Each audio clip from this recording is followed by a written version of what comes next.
सुनिए सुनिए ना। मोदी जी को तीसरी बार प्रधानमंत्री बने दीजिए। अगले 6 महीने के अंदर आप देखेंगे कि पाक अधिकृत कश्मीर भी भारत का हिस्सा हुआ। बहुत ले अच्छी आए बात क्या? है, बहुत पीओके अच्छी ले बात आए है। क्या? अब या बहुत अच्छी बात है, वेरी गुड। चुप रहिए। हाँ, अरे एक तो निगत जी देखिए, मैं मर्यादा की दहलीज में हूँ, मर्यादा की दहलीज मैं लाऊंगा ना निगत जी, फिर आपको बहुत बहुत बहुत भारी पड़ेगा। तो निगत अब्बास 40 सेकंड में आपको देता हूं अपनी बात को रखने के लिए।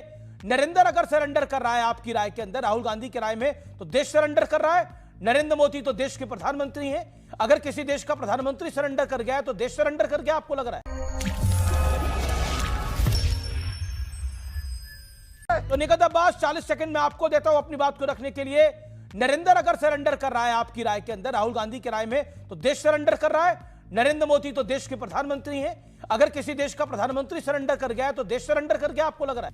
देखिए, किसने कहा था मुझे बताइए अमीश जी कि भारतीय जनता पार्टी में जो नरेंद्र मोदी हैं वो ही देश के पिता हैं? ये मैंने तो नहीं कहा था, भारतीय जनता पार्टी के नेताओं ने कहा था। खैर, मैं ये आज आपसे और मंच पे सभी से और देश की जनता से पूछना चाहती हूं कि नरेंद्र मोदी को देश की जनता ने प्रधानमंत्री क्यों बनाया था? इसलिए बनाया था कि रातों रात आप नोटबंदी कर दे और कहें कि अब देखिएगा कि आतंकवादी की कमर तोड़ दी जाएगी, आप देखिएगा काला धन चला जाएगा। पर होता क्या है, रातों रात 2 करोड़ नौकरियां तो जाती है, प्लस अभी 24-25 की अगर आप आरबीआई की लेटेस्ट रिपोर्ट देखें तो 37% 500 के नकली नोट की बढ़ोतरी हो जाती है। देश के प्रधानमंत्री नरेंद्र मोदी को इसलिए बनाया गया था 370 आप हटा दे और कहेंगे देखिए भाषणों में अब आतंकवादी को खत्म कर देंगे, आतंकवादी अब खत्म हो जाएंगे, कश्मीर में अमन और चैन होगा। लेकिन क्या हुआ? ये हुआ कि विश्व का सबसे बड़ा लॉकडाउन 213 दिनों का कश्मीर में हुआ और जो व्यापारी संगठन था, जो छात्र नहीं मैडम, मेरा जो सवाल था, मैंने आपको सुना, 1 मिनट सुना, मैं फिर आपको 10 सेकंड दे रहा हूं। नहीं 1 मिनट ही हो गया आपको बोलते हुए, पता नहीं लगा। मैं फिर आपको 15 सेकंड देख रहा हूं। आप फिर कह रहे हैं सलमान खुर्शीद आपको आईना दिखा रहे हैं। सलमान खुर्शीद कह रहे हैं कि ऐसे मैं विदेश में आतंक के मिशन के खिलाफ खड़ा हूं, ऐसे में मेरी राजनीतिक निष्ठा को तोलना गलत है। बिल्कुल। आप शशि थरूर के लिए आपके नेता क्या कुछ कह चुके हैं, मुझे बताने की आपको आवश्यकता नहीं है मैडम। नहीं, सुनना पड़ेगा।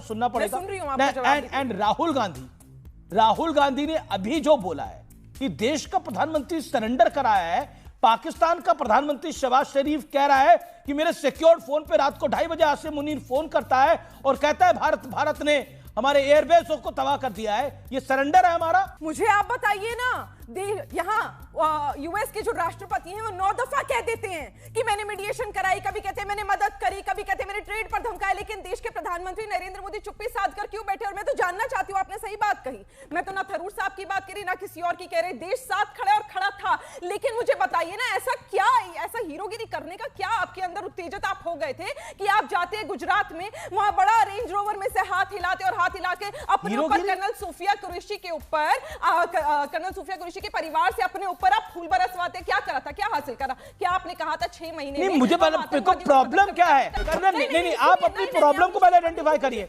नहीं, पहले मरीज को अपनी नहीं, बिल्कुल, मैंने बिल्कुल आपको मौका दिया है। पहले मरीज को अपनी दिक्कत सोचनी चाहिए, उसकी आपकी दिक्कत क्या है, सो बिल्कुल नहीं टोक रहा। एक second Nighat Abbas, you made your point. Okay, now let me get Shehzad Poonawalla also. देखिए, मैं कह रहा हूं ये शाउटिंग नहीं, देखिए एक सेकंड, ऑडियोज डाउन, ऐसे नहीं होगा। अरे वाह, पीओके याद आ गया। ये सैफुद्दीन सोज ने बोला है ऑफिशियली कि पीओके छोड़ दो।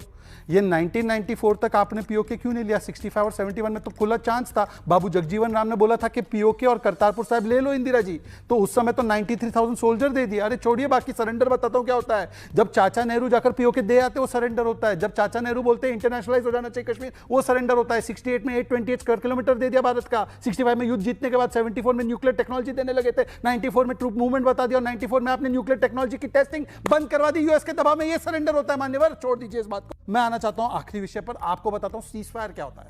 वैसे तो सलमान भाई ने बता दिया कि कोई सीज फायर नहीं है, पर very important news Manish ji, Telangana Congress chief has said there should be cease fire with Naxals. नक्सलियों को इंटरनल सिक्योरिटी थ्रेट सबसे पहले इनकी सरकार ने बोला था। आज 75-80% नक्सली खत्म हो चुके हैं, 10-15 डिस्ट्रिक्ट्स में बाकी है। कौन बोलता है सरेंडर कर दो और सीज फायर कर दो? इनके नेता। बोलिए Nighat ji, are you for surrender and सीज fire with naxals? Reply then Somnath Bharti and Manoj Nagar. देखिए, पहली बात तो यहां पे इसका जवाब दे दो आप। सर्जिकल पे भी नहीं बोली, इस पे भी नहीं बोली, क्योंकि आपने पीओके के लिए बोला, आप ही नेता का बयान सुना देते हैं। सुनिए ना, सुनिए ना। मोदी जी को तीसरी बार प्रधानमंत्री बने दीजिए। अगले 6 महीने के अंदर आप देखेंगे कि पाक अधिकृत कश्मीर भी भारत का हिस्सा हुआ। बहुत ले अच्छी आए बात क्या? है। वाह मोदी जी, वाह वाह। बहुत पीओके अच्छी ले बात आए है। क्या? अब या बहुत अच्छी मुख्यमंत्री- बात है, नहीं, वेरी बीच में गुड। नहीं बोली, चुप रहिए। बीच में हाँ मत- अरे बीच में एक मत तो बोलिए, निगत बीच जी में मत देखिए, बोलिए। मैं तो मर्यादा बीच की में मत दहलीज में बोलिए, तो बीच में मत हूँ, मर्यादा की बोलिए, तो दहलीज बीच मैं में मत लाऊंगा ना बोलो। निगत जी, ये- फिर आपको ये- बहुत बहुत बहुत भारी पड़ेगा। कराओ मैं वो बताओ, नहीं हूँ क्या कि जो भारी एक समय पड़ेगा? पर एक लगा के क्या आता भारी था और पड़ेगा? अभी जो है अपना क्या पूरा भारी पड़ेगा? चेहरा ही धमका बदल रहे दिया हो? है। अरे मैं ये वो धमकी नहीं तो हूँ। हमको दे देते। चलिए छोड़ दीजिए अरे इस ये विषय धमकी को। पाकिस्तान आइए इस के विषय पर संगठनों को तेलंगाना दे देते। कांग्रेस चीफ ने जाओ क्यों मोदी बोला है जी इस को बार सिखाओ। तेलंगाना जाओ कांग्रेस मोदी जी चीफ को पे जवाब नहीं है। सिखाओ। मुझे ये बताओ आपको स्पेशल, आप तो वो लोग हैं ना जो बीआर साहब के, अंबेडकर साहब के जन्मदिन पर, बहुत अच्छी बात है आपने उनकी 125वीं सालगिरह पर, बहुत अच्छी बात है हम आपने तो स्पेशल मनाते हैं, सदन आपने तो बुलाया। भारत अरे रत्न बहुत नहीं दिया। अच्छा किया, मैं तो कह रही हूँ आपने तो स्वागत बोला है। कि अरे अम्बेडकर चुप जी रहिए, तो अमित जी, गद्दार अमित थे, जी, आपने ये अमित जी, बोला चुप है, रहिए। आपने तो चुप रहिए, रेजिग्नेशन एक- दिलवा एक दिया चुप उनका। रहिए। एक एक करके एक आपने एक चुनाव में करके- हराया आप तो अम्बेडकर जी को, गब्बर सिंह बताइए। टैक्स ले आए थे रातों रात, तो आज प्रधानमंत्री को घबराहट क्यों हो रही है, डर क्यों रहे हैं कि सर्वदलीय बैठक में नहीं आएंगे, वहां झंडा लहराएंगे बिहार में, वहां जाके रेंज रोवर में हाथ हिलाएंगे, लेकिन पार्लियामेंट का सेशन नहीं ओके, बुला, मलूक क्यों नगर, डर रहे हो? मलूक नगर, प्रोमेंडी क्या है। कर रहे और हो? पार्टी में मजाक बोल दूं, करने और का? पार्टी मीटिंग थोड़ी बुलाइए, मजाक करने पार्लियामेंट का? सेशन को बोल दूं। पार्लियामेंट दस- सेशन दस- 10 दस second, second, 10 second, 10 parliament second. Session. Shouting match नहीं है ये, प्लीज। ओके आपने बहुत ओके, बोथ ऑफ यू मुझे प्लीज, आपने मोहम्मद बहुत सबमिशन। आपने ओके, बहुत मैं कहता बस मुझे ऑडियो डाउन, आपने ऑडियो डाउन। देखिए, मैं बोल रहा हूं, बिल्कुल बोल रहा हूं। देखिए, आम आदमी पार्टी ने इस बात को समझ लिया है कि इस देश के अंदर भाजपा और कांग्रेस की नुरा कुश्ती है, कि जब जब भाजपा गिरती है कांग्रेस को ऐसे पूछ लेती है कि सारा डिरेल हो जाता है।